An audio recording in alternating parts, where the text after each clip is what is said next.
Whatever it takes. No! Miguel!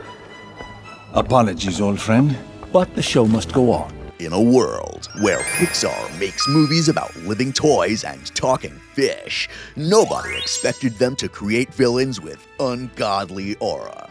The kind that completely changes the atmosphere the moment they appear.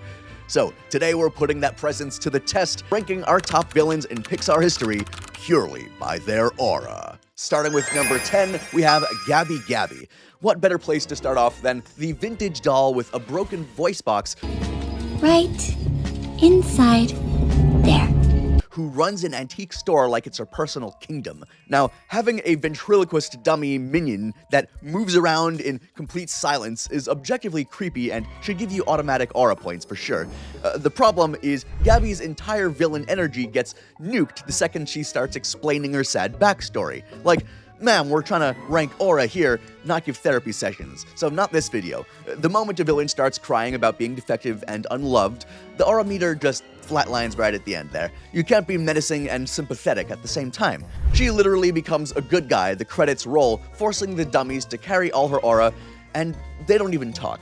She's number 10 because she's still pretty cool and those dummies are genuinely unsettling, but Gabby herself has the aura of a guidance counselor at the end.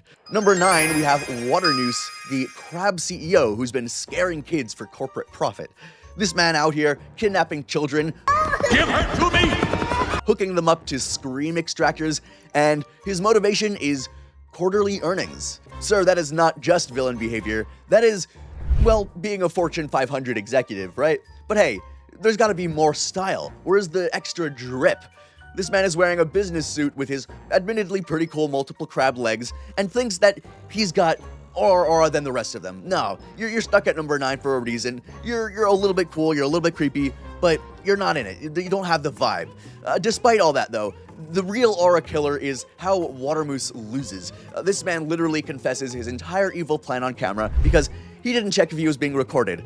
Classic. Imagine fumbling your villain arc because you don't understand security cameras. He is number 9 because running Monsters Inc. does take some level of presence, but when your downfall is basically doing a villain TikTok confession, you're not that guy. At 8th position, we have Randall, the chameleon who can turn invisible and built this torture device for children because he just wanted to beat Sully for top scarer that much at any cost. Let's talk about what gives him aura first. The invisibility power is legitimately pretty cold.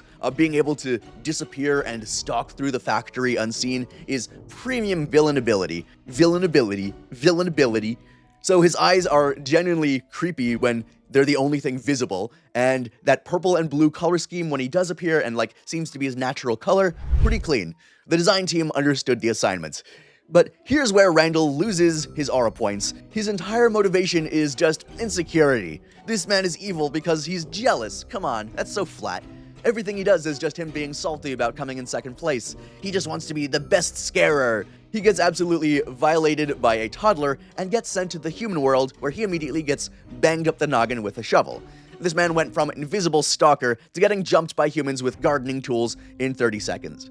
The invisibility carries his aura hard in the beginning, but when your personality is angry at being number 2 and a 2-year-old hands you the worst L of your life, you're not cooking. Randall is number 8 because the power set is there, but he's got the aura of someone who peaked in high school and never got over it.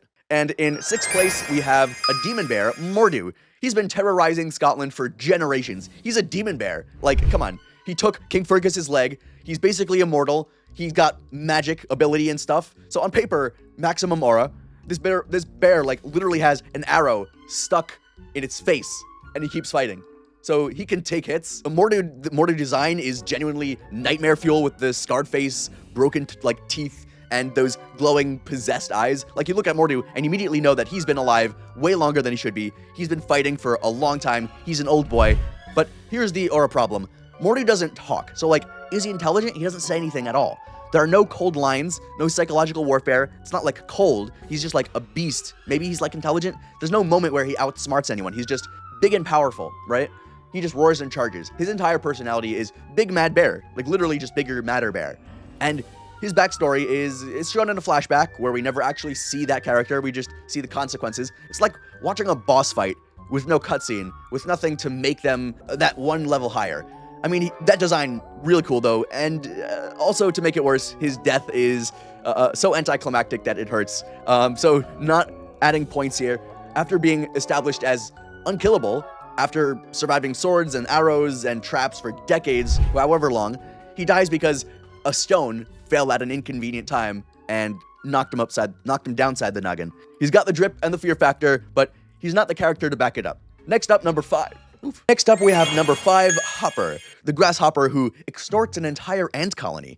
And honestly, the protection racket business model is kind of genius if you can make that kind of money, but not in the end, not with the consequences, you know? So this man figured out he could just show up once a year, threaten violence, take all their food, and leave. It's not about food. It's about keeping those ants in line. That's why we're going back. And he knew what the challenges and the risks were, and he was like, nope, I'ma do capitalism. And he was like, making a profit from these ant slaves. So his design also backs up this level of threat perfectly. His menace. He's physically larger than all the ants, of course. He has that strut. He has that scar across his eye, right? He moves with the confidence of someone who never lost a fight. He's just a big bad guy with all the weapons. He's got like spikes. So when he beats up Flick multiple times, it's not even close. He just slaps him around. He's just bigger and stronger, and he knows it. That scene where he uses a seed to demonstrate how dangerous the ants could be if they're united shows that he's not just strong. He knows what he's doing. He's intelligent, and he understands the risks here.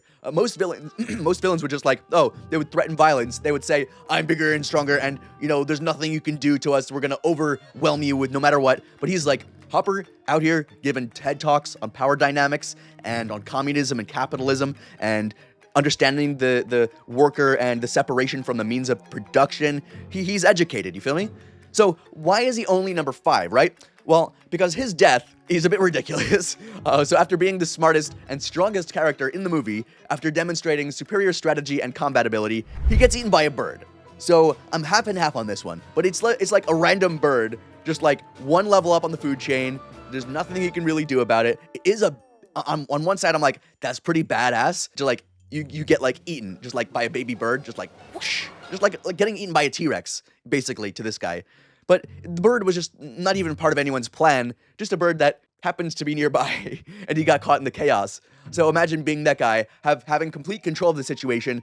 All you need to do is get these ants back in line, get them working again, punish the betrayers, the ones who started this revolution, and then you die to environmental hazards. Imagine if that happened to some people, you know? Anyway, it's like being the final boss and then stepping on a banana peel and like tripping down a flight of stairs and just like, everyone's like, what? Now what? So that's how it ends. At number 4, we have Charles Muntz, who is what happens when your childhood hero becomes a serial killer. And honestly, that is peak villain character development right there.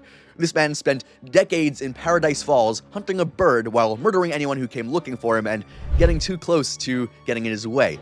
The helmets in his trophy room aren't decorations, they're confirmed kills. When Carl and Russell show up and Muntz thinks that they're after his bird, he immediately switches from charming host to attempted murderer.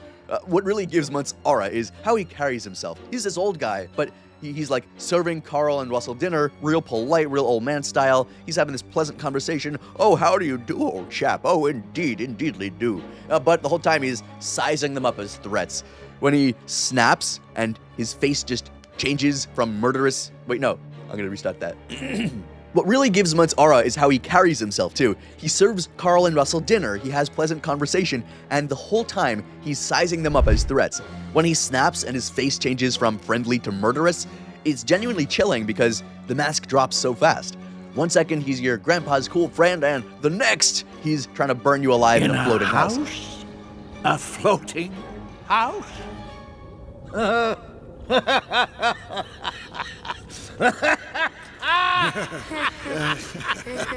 That's the darndest thing I've ever seen. So that range is what separates good villains from great ones. The ones who can snap on a dime and just betray you right at the very end. So here's why Muntz is only number 4. His motivation is just ego. There's no grand plan here. He's just kind of been pathetically searching for the bird this whole time and killing people who were getting near it to stop him. And he was just trying to prove that this bird was around and he wanted to be the first one to prove it, and he's been doing this his whole life, but really it's pure pride with no deeper purpose. And he dies because his leg got tangled in balloon strings and he went, falling from a great height, you know? But after being established as an experienced hunter with decades of survival skills, the old man's got some aura for sure, but he does lose to basic mobility issues. A bit of an embarrassing death for peak aura farming from your blimp way up in the sky. I guess that's one of the main ways he would have had to go. At number 3, we have Ernesto de la Cruz. So this villain we have to talk about because this guy straight up murdered his best friend with a toast to friendship. But I felt a pain in my stomach. I thought it must have been something I ate. Perhaps it was that chorizo, my friend. Or something I drank. And we need to know... My voice is not it today.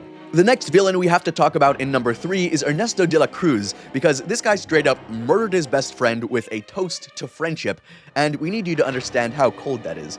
That is betrayal on a level that requires genuine sociopathy. To friendship. The man literally built an entire legacy on murder and theft, and nobody knew for 70 years. Now that's what we call generational villain behavior. What makes Ernesto's aura so high is how he acts when the truth comes out. When Miguel confronts him, Ernesto doesn't try to justify it or explain himself to this peasant. He just immediately tries to throw a 12-year-old off a building. Like, this man went from charming superstar to child murderer in 5 seconds flat.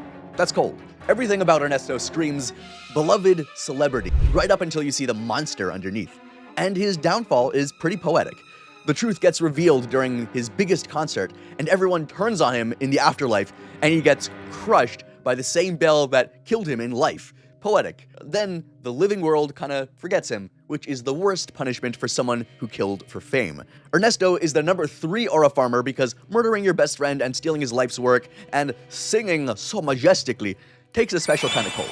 At number 2 is Lotso, and there's no way we'd make a video on Pixar's villains with the most aura without talking about the teddy bear who runs Sunnyside Daycare like Guantanamo Bay for toys. This toy was a stuffed bear abandoned by his owner. He found out that he was replaced, the betrayal, and he decided that that meant everyone has to suffer forever. That origin is genuinely tragic for sure, until he realized that his response was to create a daycare dictatorship where new toys get tortured by toddlers while he gets to live in luxury. It's all these people who just put everyone in the worst spots. Oh, the worst must suffer at the hands of the children, the ones who stick them up their noses and lick them. Horrible. And then he lives in luxury, he gets to live with the older children who play with toys nicely and politely, and he does it all while smiling and speaking in a nice southern accent that makes him sound like your friendly grandpa. He's just a nice old cuddly bear. What's this pink bear gonna do to you? What puts Lotso in the top 3 is the incinerator scene, and we need to talk about this because it's the coldest moment in Pixar history. This is cold stuffed bear time. Andy's toys could have left him to fall to his death, but they didn't. And Lotso reaches the emergency stop button that would save all of them, looks back at them sliding towards their death, and just walks away like he's trying to gain those extra aura points. And perhaps he racks up a couple. Lotso is number 2, I think, because his level of vindictive cruelty is unmatched. He walks away from them as they're sliding away to their doom. But like most villains want power or money, and I think this level of pure hatred for like other toys and like pure disconcern, he just wants everyone to hurt the way he did. He'll smile while making it happen because he just feels that above everyone else. And of course, you may have seen it coming. Finally at number 1, the number 1 spot goes to Buddy Pine, Syndrome, the man himself, rejected once by the hero of his dreams and spent 15 years creating serial killer robots, murdering superheroes like it's his hobby, just making them stronger and stronger, just for his ultimate aim of being the superhero that everyone needed. He's not just a villain, he's got the smarts, he's got the power that he gave to himself, he's a genius, he's a serial killer with a PhD in aura. Also, while he was in the middle of kidnapping a baby. So, here and there. But he is the only Pixar villain who feels like he could actually win and should, based on his smarts and his ability to reach the top and become this villain mastermind in his own base with his lava walls, and come on, he's just got peak villain style. Most villains lose because the plot demands it. Syndrome's loss because he got, he got cocky and he choked on that aura and he got caught on his cape, which, I mean, no capes for a reason. Am I right, fellas? No capes for a very specific reason, and he was not smart enough to realize that. So, Pixar might be known for making these kid-friendly movies most of the time-ish, which emphasizes things like friendship and love, but when it comes to these villains and they have this aura pouring off of them, they go all out. They have good characters, not gonna lie. And hey, if you stuck around until the end of the video, you got aura too. Like, it's probably, I can feel it. I can feel it coming off of you. Anyway, don't forget to like and subscribe for that extra aura point, or you'll be forced into a 1v1 battle with Mor'du, and I don't think you got what it takes in that one. Anyway, see you in the next video. Peace.